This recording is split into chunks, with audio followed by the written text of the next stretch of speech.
When you need mealtime inspiration, it's worth shopping Kroger, where you'll find over 30,000 mouth-watering choices that excite your inner foodie. And no matter what tasty choice you make, you'll enjoy our everyday low prices, plus extra ways to save, like digital coupons worth over $600 each week. You can also save up to $1 off per gallon at the pump with fuel points. More savings and more inspiring flavors make shopping Kroger worth it every time. Kroger, fresh for everyone. Fuel restrictions apply. Hello and welcome to AI Scouted at the Euros. I am not Dave, he doesn't do the Sundays, why should he? But I'm with Karl, our man on the ground in Germany. How are you doing, Karl? I am just about dried out from yesterday, and I am going to begin by enforcing you to explain your decision to pick Italy to win. They have a nice national anthem. It didn't work yesterday.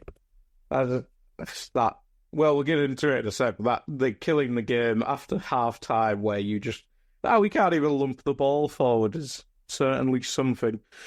Oh, dear. Yeah, I was trying to jinx my way to Spain winning. So my real pick's Spain. So if they go out tomorrow or Tuesday, whatever they're playing, or tonight, it's tonight, isn't it? Good job of prep for this podcast. Yeah. Yeah, so Georgia, don't ruin it. Yeah, Italy were bad.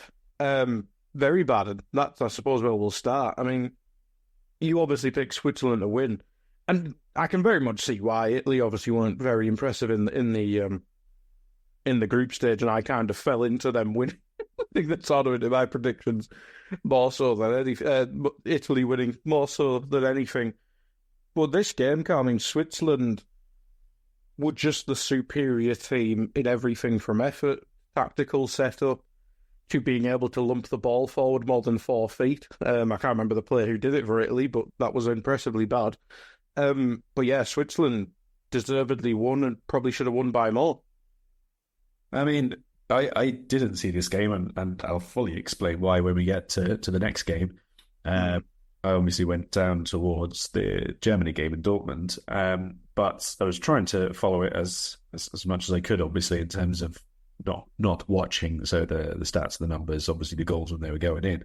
And yeah, flow of the game looked like it was just Switzerland doing anything of any use whatsoever.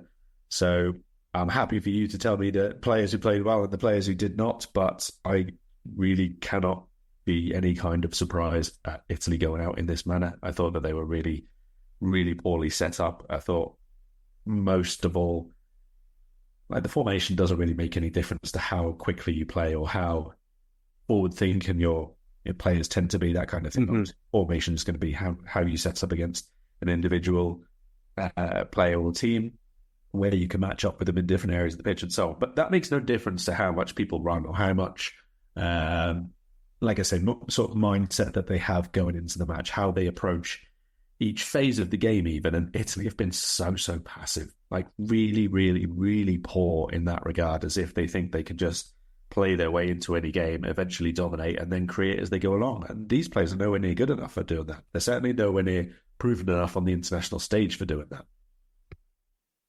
Yeah, I think with Italy, I think Barella's obviously a very good player, but other than that, there are only 2 other good players who've performed this tournament have been Bastoni and Calafiori, who obviously missed, and the goalkeeper, I should say, and Calafiori, who obviously missed yesterday's game. So they had to tinker the whole defensive line. Mancini didn't look great. Bastoni was the only one who seemed to be actually trying to press on forward, and he's playing centre-back next to Darmian.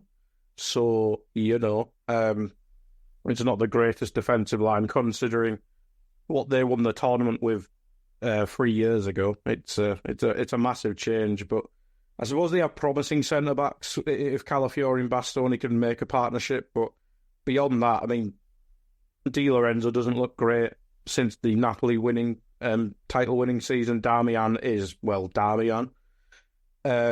You've mentioned DeMarco countless times on these podcasts. Whether it's left back, wing back, or winger, he's been awful in all 3 positions. It doesn't look like a promising time for Italy. I suppose they do have some young players like is it Fagioli, how you pronounce his name? But even the ones you thought would be the next ones to lead the generation, Chiesa's had numerous injury problems, and he looked like a shadow of the player when they won the tournament.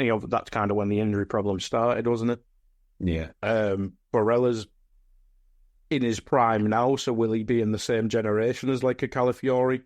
He might be towards the end, but El Shaarawy starting for Italy in 2024. I mean, come on. I mean, I was going to ask about this. There was, I don't know where that came from, because obviously I don't even think he'd featured before yesterday, had he, for even coming on a sub for a couple of minutes on that. But for him to start the game, he must be.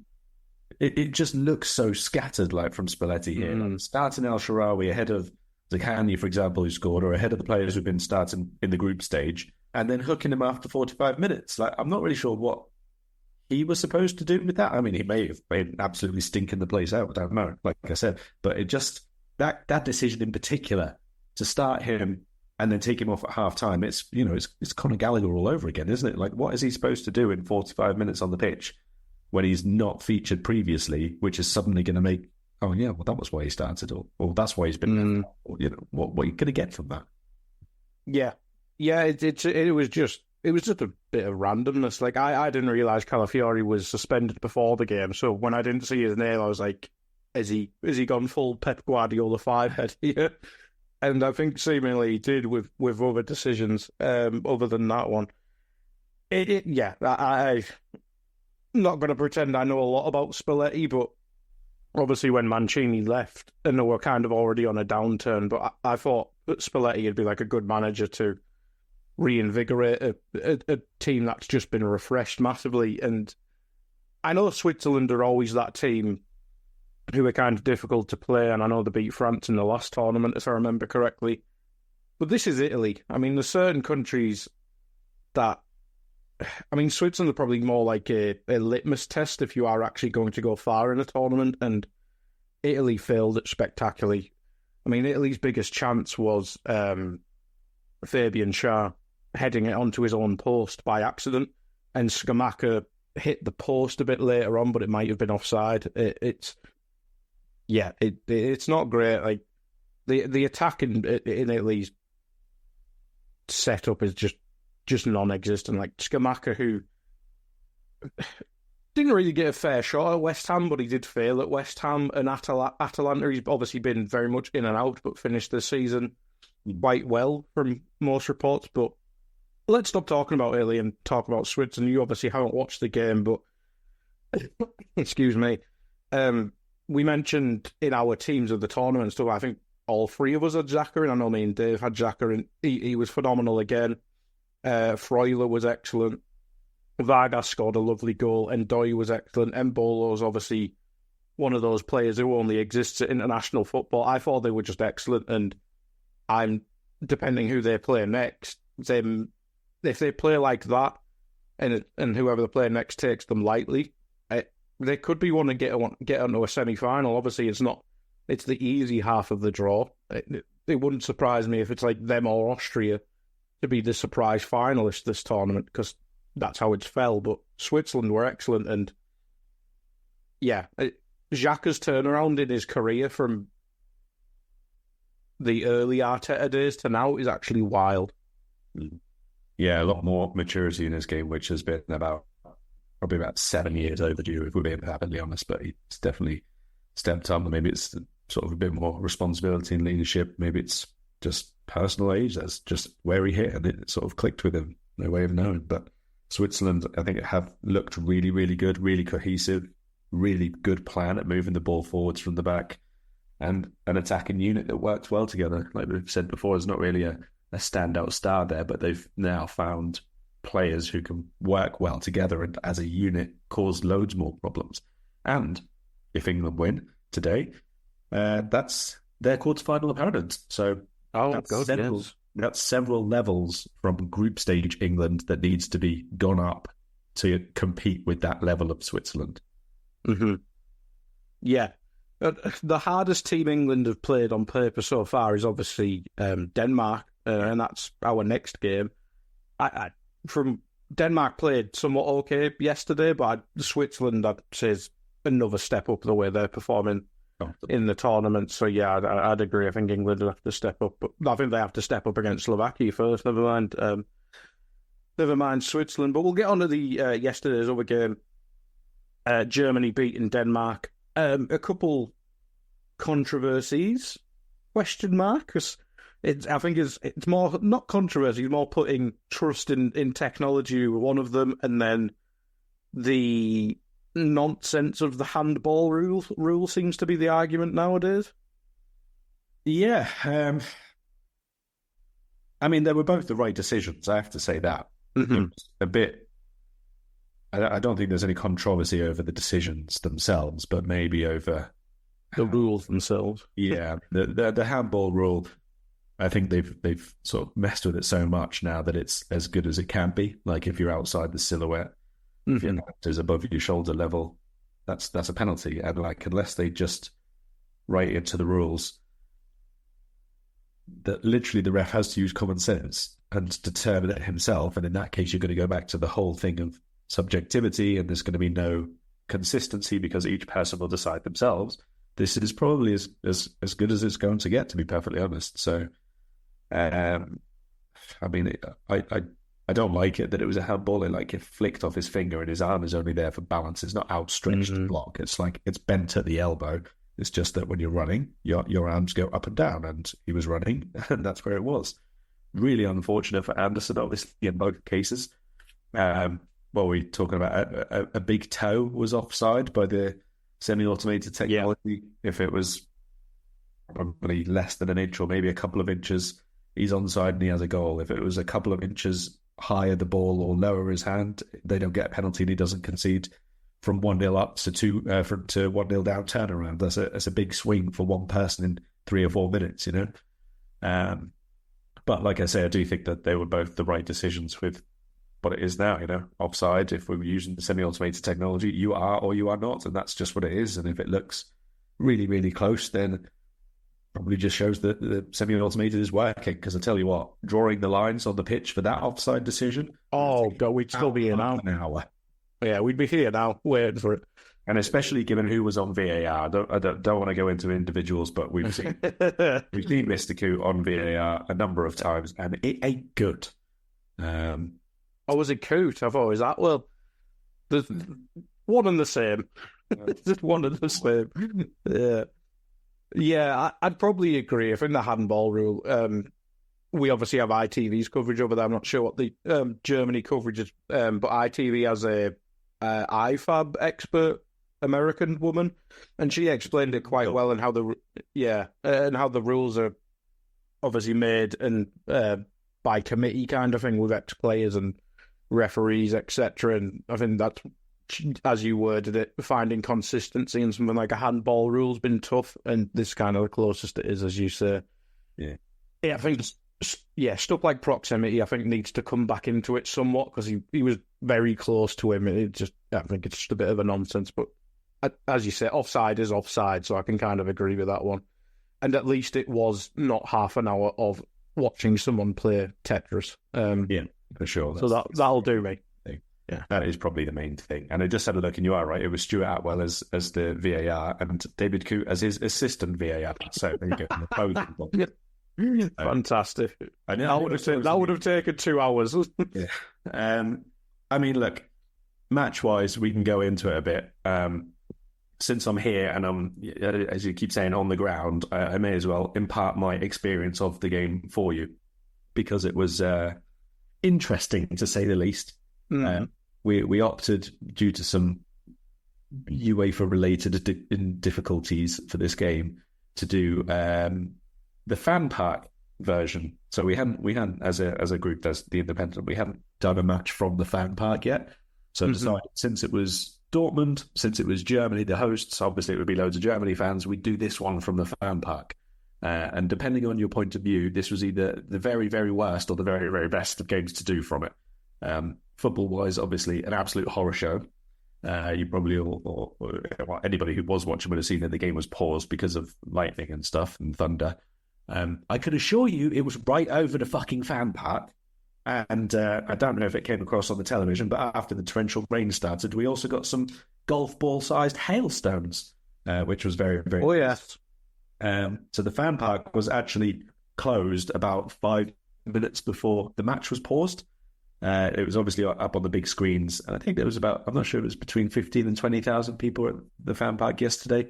And basically, they just pulled the plug on the sound. Someone went up on stage, then the game went blank behind them, and he just went, "The game is closed. There's an electrical storm, and we're not putting it back on, even if the match restarts." And that was it. And it was get out immediately. And so you can imagine the number of beers thrown, booze ringing out, and all the rest of it. It was proper angry for a good 30 seconds. And then as soon as the screen just turned the match off, about half the people must have just soared towards these two exits. It was not amazing in terms of getting out, I'll be honest. And then it was just a matter of take cover where you can, because then the rain came and it was torrential and hail, and you're in an open park. Obviously, there's no real cover there or anything. Lightning was pretty spectacular and actually down like that, which appeared to be the case for quite a few people who were running away. And then it was, a bit of a case of get wherever the hell you can to watch the rest of the match once it started. Well, that sounds like one first experience of watching football in Germany for you. I mean, the weather not the day to be wearing a white top. Let's put it that way. Yeah, that's a good point. Yeah, the weather looked horrendous. And I was complaining to you on the morning of about 13 degrees. I think it was. I think I won that one. It started to spit here a little bit. If that makes you feel better. Yeah. The weather was awful, as you say. But let's get into the game itself quickly. It felt like quite a tight game, especially first half. Probably the break didn't help. I think Germany were the better team, but Denmark weren't getting dominated, I don't think, and they had a threat on the counter. But it does kind of heat up in the second half when we have the Anderson disallowed goal, and then almost immediately Havertz scores the penalty due to the decision we already mentioned. It did get more interesting in the second half. But what did you make of the game? I think Germany were very, very controlled, to be honest. Obviously, there was a part where Denmark could have scored, and it could have been a bit difficult for them. I don't think that they coped too well after the restart, and very sort of fractured starting and then half time and then back onto it again. But generally speaking, I think they played well. I think they played counter-attacking situations better than they played defensive situations. Denmark did get numbers forward eventually in the game and sort of started looking like they could break through. But basically the passes from deep through to Musiala and Sane I thought were really, really good. I thought both players used the spaces particularly well. Havertz, again, I think had a really good game. So it was largely positive, I think, for Germany. Like, it could have been a different game, fine, but it wasn't. They played the game they had to. And I did get the impression they could have raised the game considerably if they did get behind. Like, they could have been ahead. Well, they were nearly ahead within the first couple of minutes. Obviously, had a goal disallowed themselves. But I think, 3 times in the opening 10 minutes or so, Schmeichel's had to make fairly decent saves. So I do think... Even one of them was by accident with his face. yeah, just glanced off his sort of shoulder and face, wasn't it? Yeah, I think that they were worthy winners, but probably they would expect that they will still improve a little bit as the next game comes along. And they'll have to, obviously. Yeah, and I do agree. And you look, they obviously have good options off the bench as well. They got to take off Gundogan quite early. Andrich, who's their main defensive midfielder, quite early. And when I last checked, Toni Kroos had only missed 4 passes. So, yeah. Oh, I forgot to check that at the end. Yeah, I think I said he would lose 4 in total, didn't he? Let me have a look on SofaScore quickly. Oh my god, this is a mess. Wait, this is good radio. Saturday, Germany. Toni Kroos. Passes 87 out of 91. There you go. Spot on for me. There you go. You're good at these predictions. You had Switzerland, you had Toni Kroos passing. Switzerland one was easier than the Kroos passes. That's true. That's true. Very much true now. Obviously, these have been released on EPL Index, so if there is United fans listening, what did you make of Rasmus Højlund? Because he was the main threat I fought for Norway, obviously being the striker, but he had the handful of chances. He doesn't seem like much of a refined finisher yet. Obviously, that one where he was just straight at Neuer, and others where he just blasted it wide, where he could have went across the keeper and etc. What do you make of him? Because he seems, I mean, Clyde Tilsey on our coverage made comparisons with Darwin, but I don't know. Other than the finishing, he doesn't have the excitement of someone like Darwin. Yeah, no, I mean, he's not as dynamic a player, is he? He's a very structured kind of player, I think, in terms of his skill set. I don't think that's necessarily a bad thing. He's not as chaotic as Darwin Núñez. Sometimes you want someone who's not. No one's as chaotic as Darwin is. You don't always want a Paolo one-chop for every situation, do you? So it could be amazing, it could be not. But sometimes getting the 7 or 8 out of 10 every single game is what you want that person to do. I don't think Højlund is at that level yet, but I think his movement is getting better for sure. It's very, very difficult to come in at this Man United club and play well, especially if you're a forward, because they've been such a wreck in the middle of the park. And that is obviously going to have a huge knock-on effect. Last night, I think his hold-up play was generally fairly good. He made a few decent touches, won a couple of free kicks on the edge of the box with some good movement. I think he probably got the better of Andrich in terms of when he was dropping deeper and moving away from the centre-backs. But up against Tony Rudiger is a difficult task all of the time. He was sensational, I thought. He must be honestly one of the most horrible defenders to play against, because aside from obviously his technical ability in reading the game and the fact that he's really, really strong, is the fact that he comes across as such a dick if you're playing against him, doesn't he? Let's be honest. If he's on your team, you love him. And if you're playing against him, it must be infuriating. So I think Højlund did about as well as he could beyond scoring a goal. And he didn't really get any clear chances, obviously. I think there's still quite a long runway to go. I don't think he's near the top tier of forwards at the minute, but there is some improvement in his game. And I think that the goals will come a bit more consistently than they have done previously. Like that ability to shoot very, very quickly that he has after like a touch and a look up and just be able to put the ball goalwards, and he's got quite a fierce strike on him as well. That doesn't go away, and you will only improve your composure and your timing and your decision making and that the more games you play. Yeah, I think that's fair. Let's move on to today's game, unless you have anything to add on the other two. I don't think so.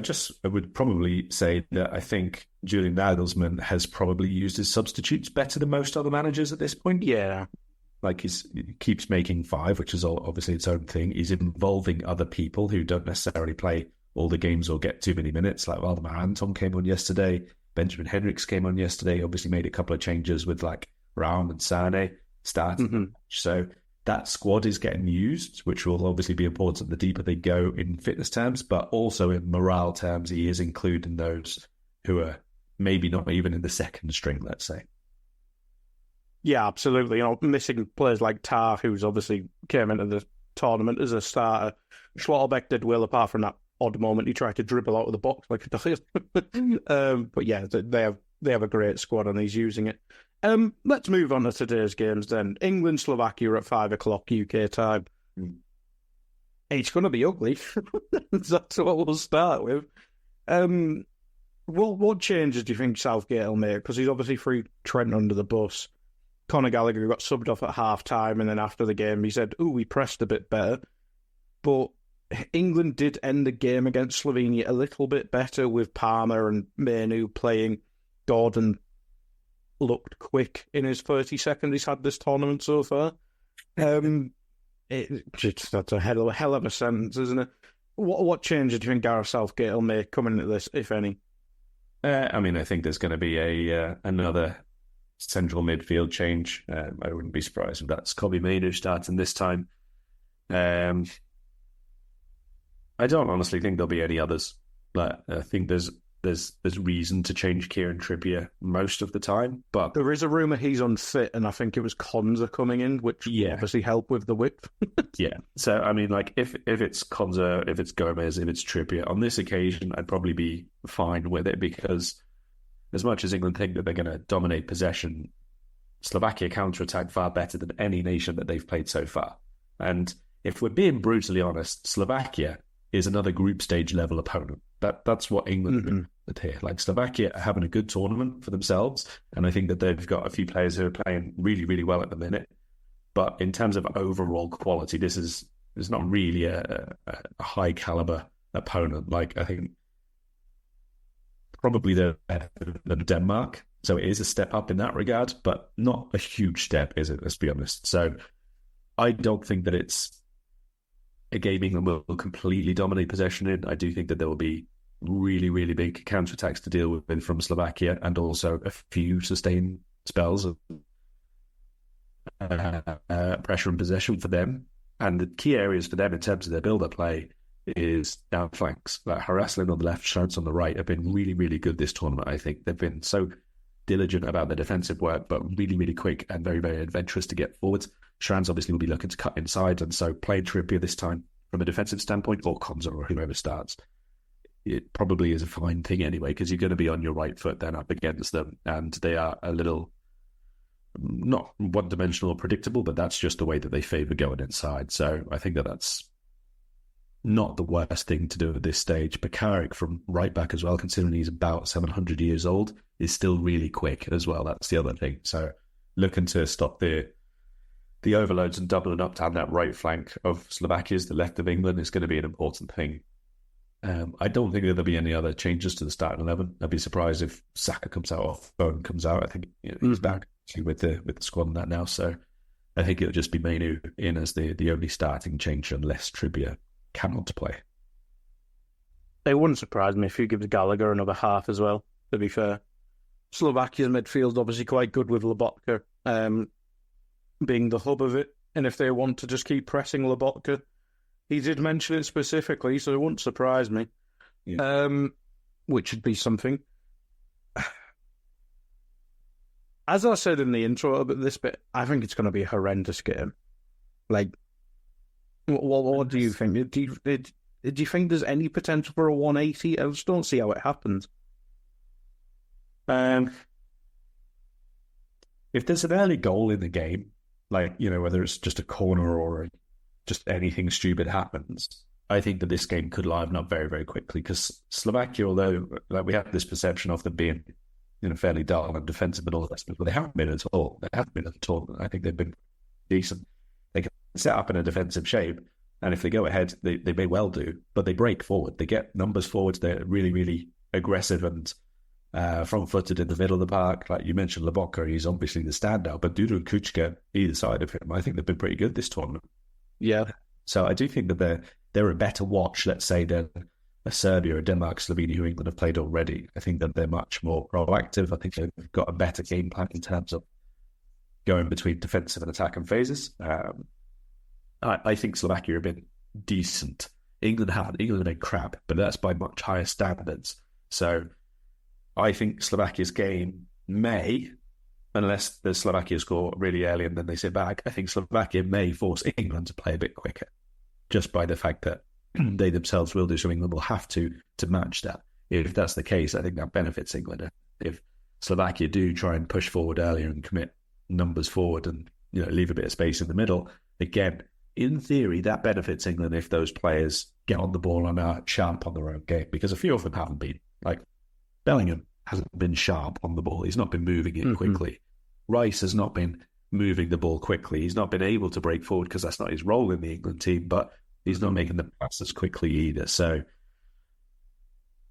similar to with Italy, I don't see that there's just magical improvement from this England team, but they do have the technical and physical traits to match this Slovakia side.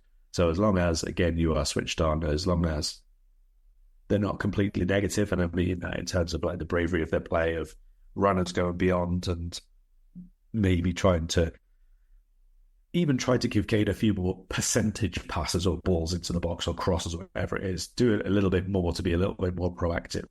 The more England have the perception of attacking, the more likely it is that Slovakia will sit them off them a bit more. And even if it's not in the fastest game, I can see why everyone thinks that this is a 0-0 ball fest, 1-0 extra time kind of thing. But I do think that Slovakia are a bit better than they're getting credit for at the minute, and that in turn might make England be a bit better.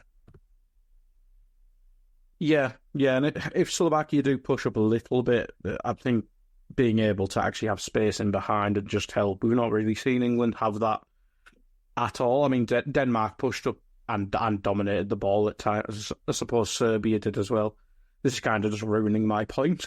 But if Slovakia do push up, it might take the later on subs when England actually bring on lads who can run in behind, but the game might get stretched towards the end. And as you say, it does go to extra time, so if it is boring, extra time might be fun because Gordon, Parra, etc. might be on the field by then. Prediction for this one?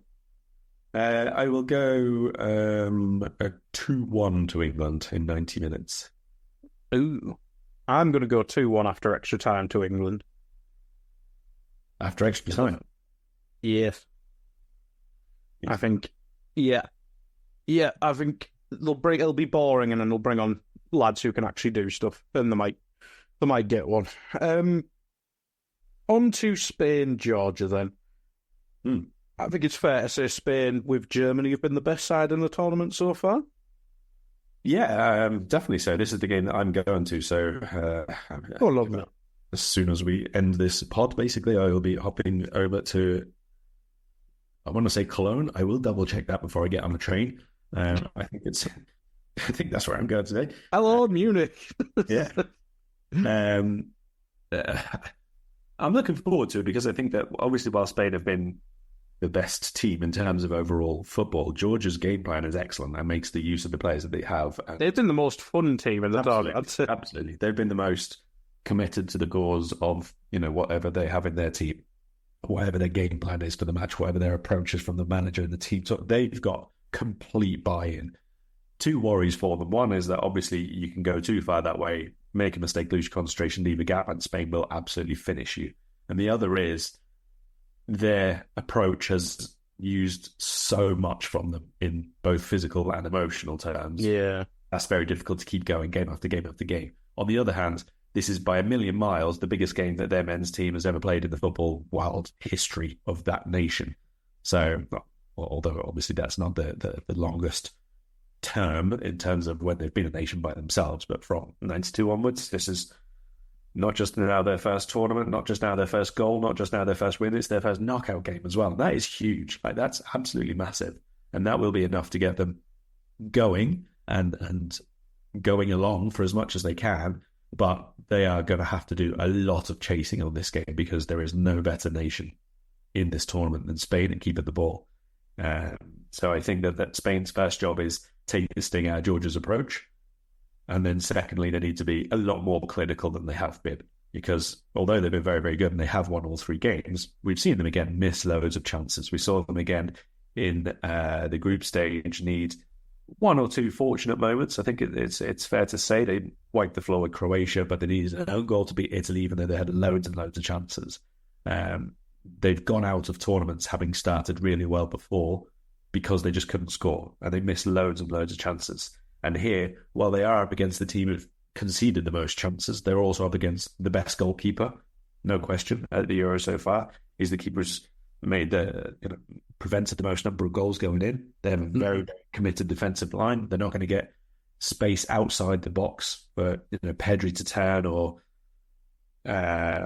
Morata dropping off, for example, in the way that some teams will keep their shape. Georgia go with you. Georgia will be in your face twice before you receive the ball, and then another guy coming from behind when you turn. So they're not going to get all the time in the world, but they do have the technical capacity to exploit those small gaps which arise because a centre-back steps out to close you down, because one of the wing-backs is pulled a little bit wider, because that's where the full-back is coming up on the outside, and Yamil Lamal has got the pace to burn off anybody at all and get behind. So I do expect Spain to create chances, but they've got to be better at finishing. No. Yeah, very true. Very true. I mean, we obviously saw in the Portugal game, if I get my words out properly, they were just relentless on the counter-attack and took advantage of a mistake very early on. It was a very fully rotated Portugal side, apart from Ronaldo, who was trying a stat pad. I don't see the same opportunities Portugal handed out that Spain will hand out. They've been so good on the ball, so comfortable on the ball, building out from the back with Lenormand, if that's how you pronounce his name, and Laporte, and obviously Rodri's there, who's just good at everything. How many... Is it just a counter-attack, or do you see any other places that can hurt Spain, Georgia? I think that's the biggest one because that's what they're best at. Like, of course, they could score off a corner or whatever, but that would be largely incidental. That's not really how they approach games or how they look at getting past their opponents as such. It's just going to be about their build-up play, and that is very, very it's very direct, and they get numbers forward. And if Spain do overcommit because they're trying to break through, that's where their opportunity to go in is going to be. It's going to be that first pass, which has to be either into feet so that Vicha and Mikitadze can turn, or into the channels where it's going to be away from Rodri hoovering everything up. Yeah. Who do you think the key men are for Spain? Then you mentioned obviously trying to limit space to Pedri, etc. Do you think that obviously Yamal and Nico on the wings would be able to create the space for the central players then? They have to. They're the two keys. Keep them wide and keep them fast and keep them running in behind, and keep making sure that they are moving that back five out of position as much as possible. If Georgia don't do that, if Georgia don't move out of shape, it's very, very difficult to break them down. So it has to be about making those extra spaces on the pitch. And you know what? Maybe even taking a few long-range shots. Pedri and Rodri should be key in this, but give them something additional to think about, which is a little bit of a surprise. Absolutely. Prediction for this one before we go. I will go 2-0 Spain. They still haven't conceded, so I'll go for that to continue. I'll give Georgia a goal. I'll give them 3-1. I would like to see a Georgia goal. Yeah, that'd be nice. Kavicha on the break. Nice little goodbye to the tournament, something like that. Or just do a miracle and win, and then ruin my tournament completely and my money. Georgia win, Kavicha, you owe me 20 quid when you move to Liverpool. That's how it be. Well, that's it for today's episode. We are back tomorrow. I have no idea what the games are, but that's not my job. That's Dave and Karl's job to know. But thank you, everyone, for listening. Goodbye. Sports Social Podcast Network.